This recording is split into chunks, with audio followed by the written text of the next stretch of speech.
Bienvenue, mesdames et messieurs, dans l'invité du jour. Les diasporas africaines à travers le monde prennent une part importante à l'économie de leurs pays respectifs. Mais celles de nombreux pays du continent veulent désormais jouer un rôle politique majeur dans la construction et le devenir de leur pays d'origine. C'est notamment le cas de la diaspora malienne. Chérif Mohamed Haïdara est le président du Conseil supérieur de la diaspora malienne. Il est notre invité du jour pour en parler. Chérif Mohamed Haïdara, bienvenue et merci à vous d'avoir accepté notre invitation. Vous venez de participer à Paris, en France, au Forum des diasporas africaines. Que retenons-nous de ce forum auquel vous avez accordé tant d'importance? Merci pour votre invitation. Ce forum est à sa deuxième édition. Oui. C'est le Forum des diasporas africaines à Paris. Nous avons constaté depuis de nombreuses années, la diaspora est devenue un problème majeur, entre guillemets, que d'autres veulent nous faire croire. Et c'est devenu même un ascendant politique pour certains politiciens européens. On nous montre que les images désastreuses des Africains, c'est pendant que nous apportons plus de 12 milliards d'euros dans l'économie européenne. Et il y a des Africains qui sont venus, qui ont réussi, qui ont créé des entreprises et qui contribuent à l'économie européenne. Donc nous avons émis l'idée avec nos partenaires de créer un forum de diaspora africaine à Paris et qui va réunir l'ensemble de ces investisseurs, et aussi bien de ceux qui veulent aller investir européens et aussi des Africains qui ont des compétences, qui désirent contribuer à l'économie de l'Afrique. C'est la raison de la création de ce forum qui a sa deuxième édition qui a été un succès. Qui a été un succès. Je rappelle que ce forum a été institué au moment de l'élection du président français Emmanuel Macron, qui vous a promis d'ailleurs la création d'un conseil présidentiel pour l'Afrique, ce promesse qu'il a d'ailleurs tenu. Ça, c'est ce qui est des diasporas africaines en général. Parlons maintenant de la diaspora malienne. Vous êtes le président du Conseil supérieur de la diaspora malienne. Je l'ai dit, CSDM. On vous sait engagé et mobilisé pour la paix et la réconciliation dans votre pays, le Mali. C'est très important pour vous. Vous savez, les Maliens sont 19 millions à peu près de la population malienne. Oui. Et vous avez un tiers de Maliens vivent en dehors du Mali. Oui. Nous apportons plus de 15% de notre PIB. Et notre aide au développement du Mali dépasse largement la contribution de nos partenaires au développement. Et il vous souviendra les difficultés que nous avons vécues en 1993. Et la communauté internationale se levait comme un seul homme pour aider le Mali à s'en sortir. Et cela est dit à notre appartenance à la communauté internationale, du rôle que le Mali a joué dans le passé et pour stabiliser un certain nombre de pays dans la sous-région. La diaspora malienne s'est impliquée fortement pour les efforts de la guerre, à l'époque on l'appelait, mais au-delà de ça, il y a une question de compréhension de la population. Chacun de nous peut influencer sa famille. Oui. Nous avons constaté, après les élections présidentielles, le chef de file de l'opposition n'a pas voulu reconnaître le président élu, Soumaïla Cissé. Oui. On s'est vu à jouer un rôle pour les rapprochements. Nous et d'autres personnes de bonne volonté se sont donné les mains afin que le président de l'opposition et le président de la République se parlent. Et à l'issue de ce dialogue, il y a eu cet accord politique. Et à l'issue de cet accord politique, nous avons un gouvernement de mission de dialogue social et de réconciliation entre les Maliens.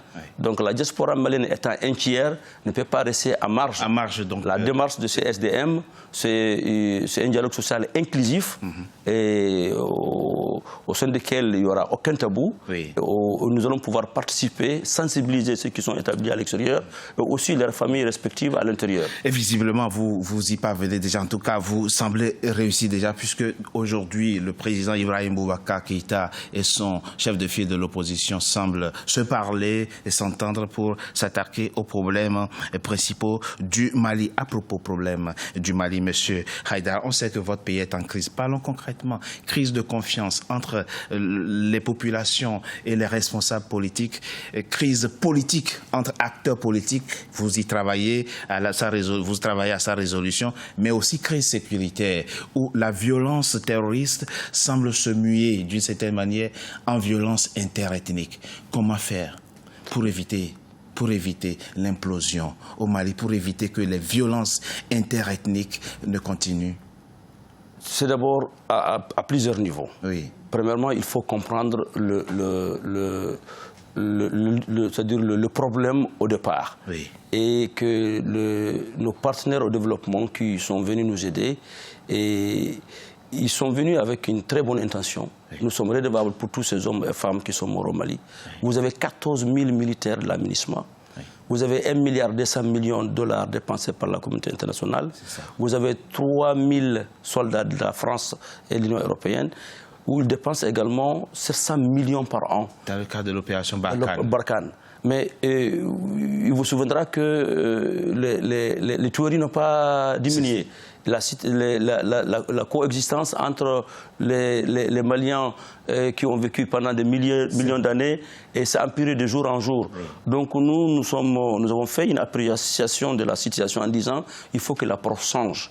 Et ce changement d'approche est l'appropriation des populations du terroir de comprendre le problème réel et leur participation efficiente et efficace à la résolution des problèmes. Et cela ne peut se faire qu'au cours d'un dialogue, social, oui, où chacun pourra dire ce qui ne va pas et ce qu'il voudrait qu'il soit le Mali. Oui. Parce qu'il vous souviendra que on a été imposé un programme qui n'est pas un programme malien. Oui, mais est-ce que ça veut dire, M. Haïdara, osons les questions, que, comme le dit déjà certains Maliens, qu'il faut que les forces étrangères quittent votre pays? Oui, mais les forces étrangères ne peuvent pas partir, quitter le pays. D'accord. Nous ne voulons pas une afghanisation ou une somalisation du Mali. D'accord. Quand des forces sont venues pendant 7 ans, ils sont là, oui, il faut un programme pour leur départ.